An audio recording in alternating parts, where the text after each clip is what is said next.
Hello and assalamu alaikum. Today I will be showing you guys how to make asparagus. I then add a mixture of some ghee butter, salt and pepper, diced cilantro, and really any other peppers I thought would be nice with this. I'm going with the more salt and sour taste.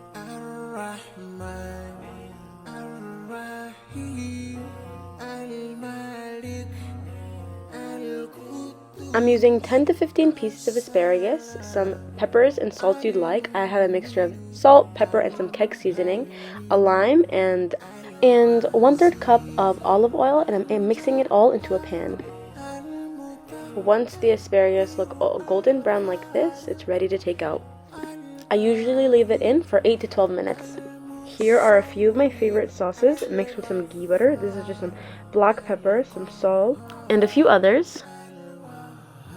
I then just mix them all together and they taste very delicious. This is a really good side for rice or meat or any main dish.